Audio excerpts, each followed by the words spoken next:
پس این فصلی که ما صحبت میکنیم بسیار مهم است، خیلی ضرورت دارد، زیرا مؤلف رحمه الله تعالی با دلیل شهادتین شروع نمود از رکن اول از ارکان ایمان، اشهد ان لا اله الا الله و اشهد ان محمدا رسول الله. اشاره میکنند اولین قسمت شهادت کلمه توحید است و دلیلش آیت بزرگ سوره آل عمران باشد که الله میفرماید شهید الله انه لا اله الا الله والملائکه و اولو العلم قائما بالقسط لا اله الا هو العزیز الحکیم. الله در این آیه مبارکه آل عمران میفرماید که الله شهادت میدهد که جز او معبود نیست. فرشتگان و صاحبان علم نیز شهادت میدهند که او سبحانه و تعالی همیشه عدل را برپا می‌دارد و جز او معبود نیست. او پروردگار عزیز و حکیم است. الله در اینجا شهید الله ذکر کرد. در ابتدا برای تفصیل آمده است. شرح مفصلی که قبلا ذکر شد شهیده گفت در اینجا شهید الله. اینجا معنای شهیده شهادت دادن، خبر دادن، بیان کردن، معلوم ساختن، حکم کردن، همه این تنها حق الله است و عبادت خاص الله است. گفته بیان منم از اینجا شروع می‌کنم شهید الله میگوید اولین شهادت رو خودی الله سبحانه و تعالی در اینجا داد. سپس چیز؟ سپس فرشتگان کرام و سپس علماها همچنین عالمان دین. در این آیه کریمه الله سبحانه و تعالی شهادت خود را با شهادت فرشتگان و همچنین صاحبان علم علمای شریعت همراه کرد. در اینجا فضیلت و مقام علم و علما نمایان می‌شود که عالمان در پشتیبانی از حق و توحید صف گذاشتند، تلاش کردند، زحمت کشیدند. در دام چی فرمود؟ قائما بالقسط، با عدل. یعنی الله همه احکام، قولها و عملهای خود را بر اساس عدالت قرار داده است. همه این بر اساس عدالت است. حکم او عدل است، قول او عدل است، فعل او سبحانه و تعالی عدل است. هر چیز از او سبحانه و تعالی عدل است. در این بود تاکید نمود لا اله الا هو، گفت نیست معبودی بر حق جز سبحانه و تعالی.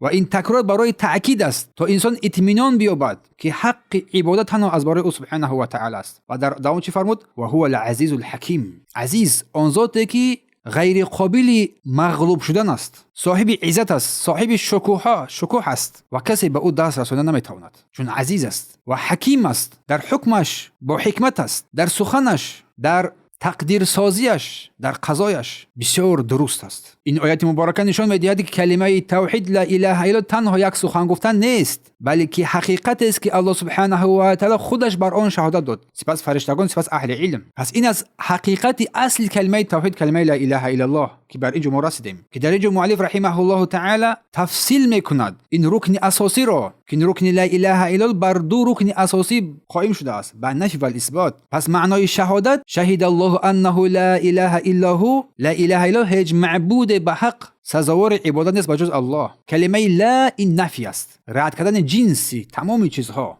لا اله گفت رد کردن همه چیزهایی که به غیر الله عبادت کردن میشوند. الا الله اثبات کرد، اثبات حقیقت عبادت از برای الله سبحانه و تعالی. پس رکنهای شهادت یعنی دو ستون اساسی، یکم نفی لا اله، رد کردن همه گونه معبودانی که به غیر الله عبادت کردن میشوند. چون الله میفرماید واجتنبوا الطاغوت، از هر گونه نواهای طاغوت شما دوری بجویید، دوری جستن. هر چه که غیر الله عبادت میشود از آن دوری کردن، دوری شدن. و اثبات کردن لا الا الله گفت، اثبات کردن حق عبادت از برای الله سبحانه و تعالی.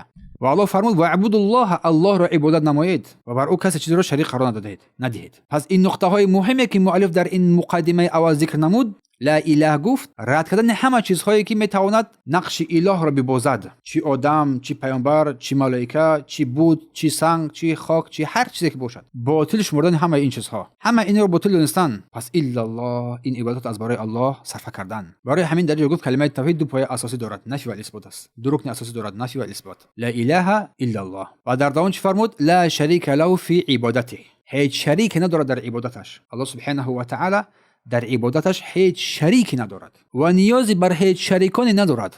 بارک الله فیکم. پس لا اله الا الله این اساسی هستی انسانیت است.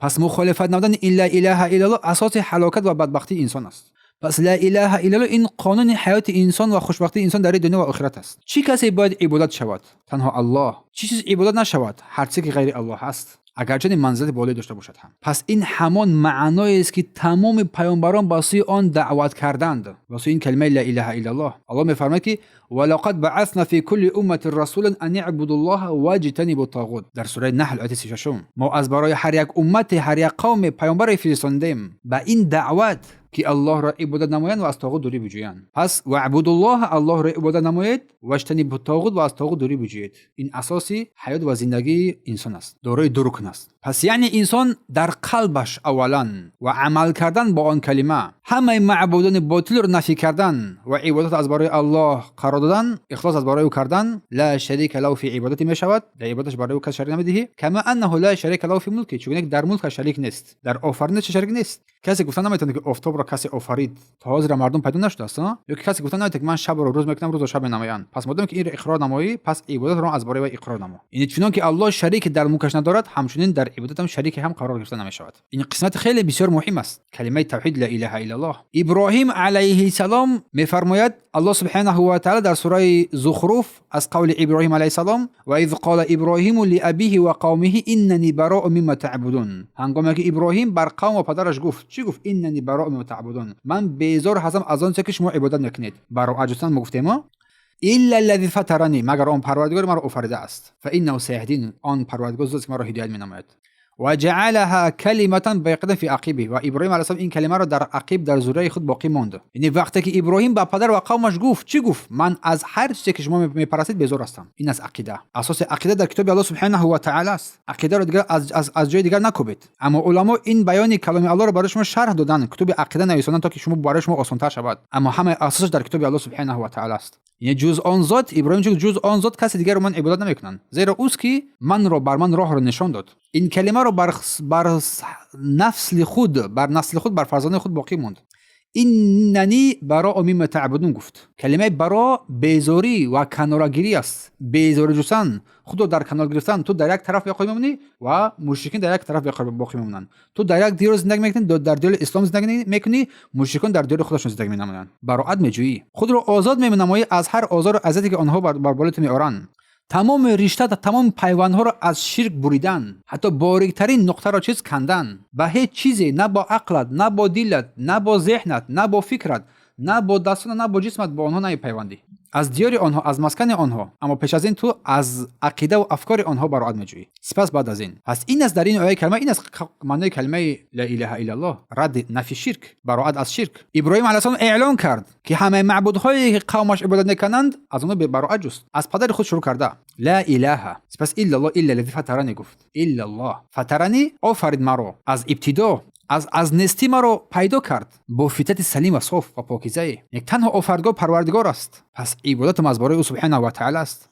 یعنی در حالی که او سبحانه و تعالی تو را آفریده است، عبادت از برای او قرار میگیرد. الا الذی فطرنی، مگر آن پروردگاری که مرا آفرید. اشاره به آن میراد که عبادت تنها برای او سبحانه و تعالی قرار میگیرد، نه برای غیرش. فانه سیهدین گفت در اینجا ابراهیم علیه السلام. در اینجا وعده راهنمایی است. حتما او سبحانه و تعالی وقتی من راه قرآن و سنت انتخاب کردم، مرا هدایت مینماید. بعد درسته که هر کسی که تسلیم تام بر قرآن و سنت شود، و راه هدایت حتما در مییابد. الله او را راهنمایی میکند. سیهدین گفت، سین تاکید مینماید در اینجا. یعنی قطعاً او ما را برای راست هدایت مینماید، راه راستین، راه حقیقت. اگر تو خود را تسلیم کردی، پس نشان میدهد که با اطمینان و اعتقاد ابراهیم علیه السلام و جعلها کلمه باقیه فی عقبه، این کلمه را باقی ماند، کلمه توحید را لا اله الا الله را ابراهیم علیه السلام تا روز قیامت به نسل ابراهیم، از نسل ابراهیم این کلمه باقی میماند، نسل به نسل تا روز قیامت باقی میماند. و پیامبر صلی الله علیه و از نسل ابراهیم علیه السلام است. از همین جاست که ابراهیم ابو الانبیاء است، پدر پیامبران است، چون بیشتر پیامبران از ذریه وی است، یکی از اولو العزم رسول است. تمام پیامبرانی که چی از نسل ابراهیم بودن چی نبودن، به سوی این کلمه دعوت نمودن. خواستن پیامبرانی که از نسل این پیامبر بودن، ابراهیم علیه السلام بودن، این کلمه رو باقی موندن،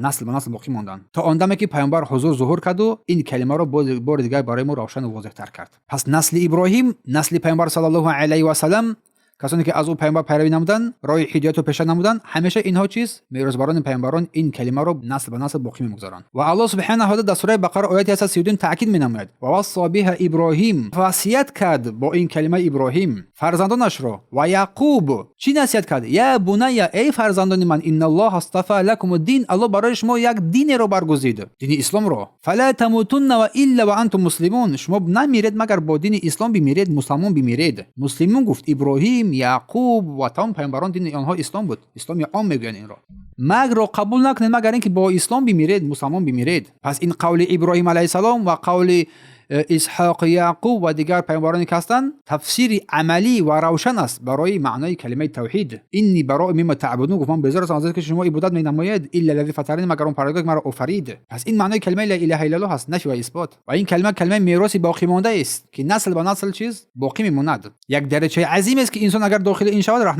راهنما میشود، هدایت مییابد و راهنمایی میکند. پس معنی لا اله تنها یک شعار نبوده است، تنها با یک زبان گفتن نبوده است، پس که اساسی بیزاری از شرک و اخلاص عبادت از برای الله. چگونه که ابراهیم علیه السلام براءت از مشرکین جست، از نزدیکان خود شروع کرد. من از هر چه که شما عبادت نکنید بیزار هستم گفت. همین گونه مگر اینکه پروردگار خود را عبادت نمایم، چون که اون مرا آفرید، اون من را با فطرت سلیم چیز آفرید از نیستی. پس این آیه کریمه از بزرگترین آیه ها و بیانگر واضح و روشن نمودن توحید است. لا اله الا الله، نفی و اثبات. این کاری همه معبودان باطل، چون که ابراهیم گفت اینی براء مما تعبدون، و بذارم از آن که شما عبادت نکنید الا الذی فطرنی، اثبات کرد عبادت از برای الله سبحانه و تعالی. پس ابراهیم علیه السلام برای تمام بشریت نمونه است. پس ما باید از ابراهیم علیه السلام درس عبرت بگیریم در معنای آموزش کلمه لا اله الا الله، در بیان براءتشان از مشرکین اگرچه نزدیکان خود باشد. سپس بیان سوره آل عمران آیه 64 رو می‌آورد، بیان واضح و روشن کردن کلمه لا اله الا الله و دعوت اهل کتاب از یهود و نصارا که الله می‌فرماید قل یا اهل الكتاب،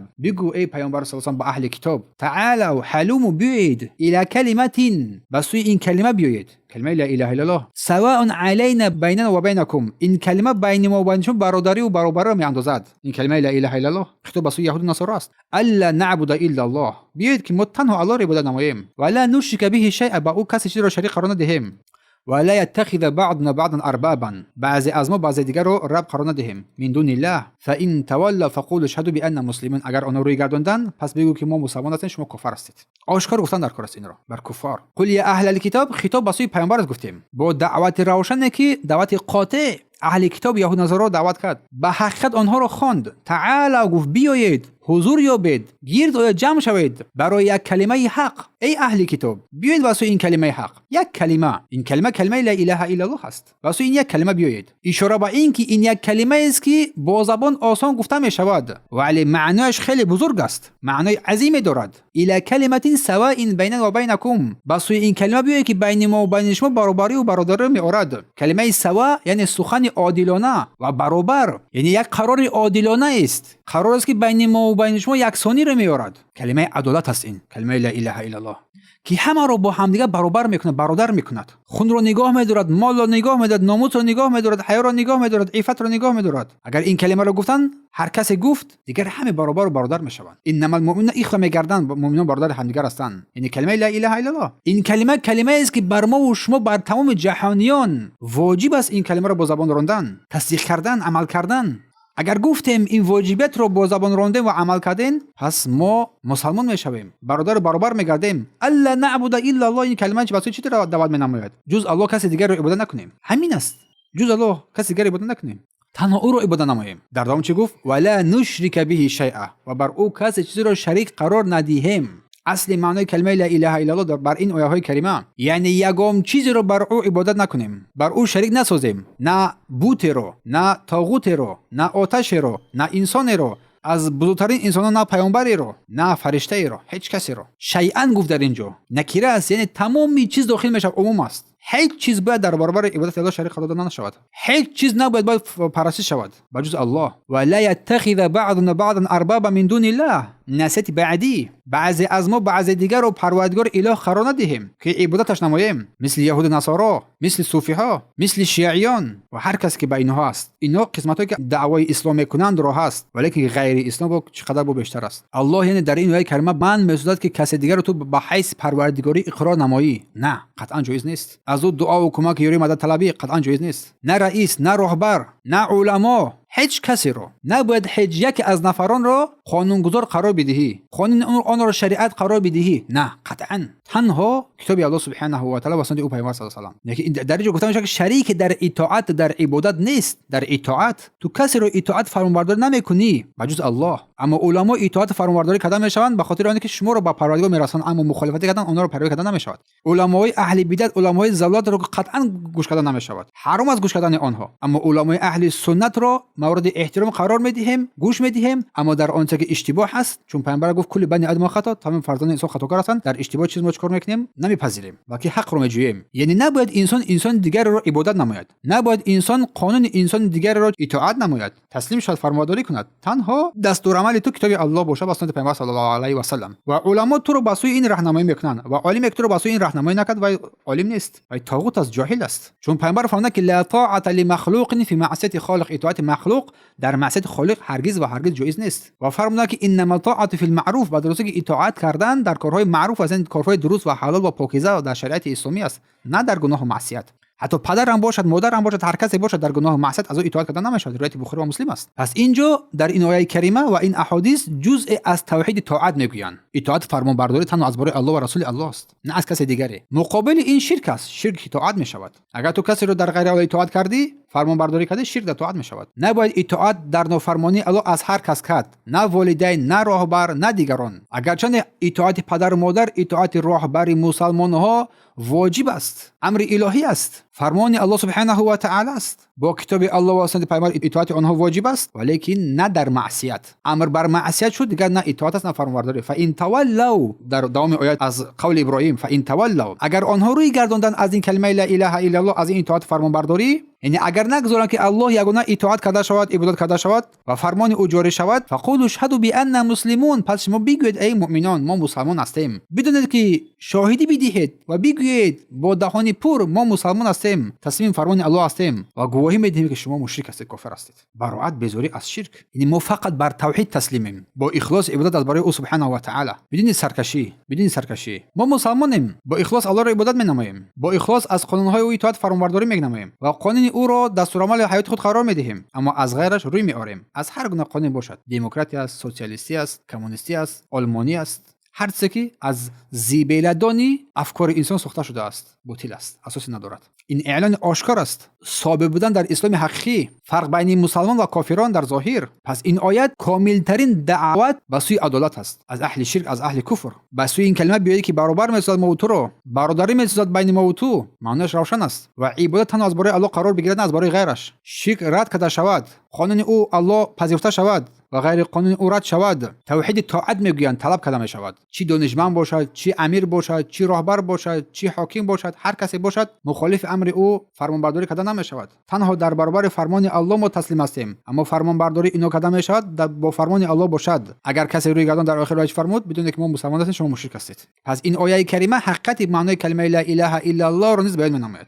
بگیرید چقدر آیات های بیشمار از درباره کلمه مفهوم لا اله الا الله. برای همین دائم تاکید می‌نماید که کلام الله را بخوانید با تدبر، با تأمل، با ظاهر آن، با تلاوت زیبای آن اهمیت بدهید. خوب است، ولی اون چیزی که تاکید شده است برایش واجب است این چی است؟ این عمل کردن با آن، تفکر، تأمل در آن. اگر کسی یکی از این رکن‌ها را قبول نکرد وای مشرک است. از آیه‌ای که بیان کردیم باید اصلا انسان شرک را رد نماید، اهل شرک را رد نماید در اعتقاد آنها و الله را اطاعت نماید و قانون‌های بشر را نیز رد نماید، نافرمانی کند از آنها.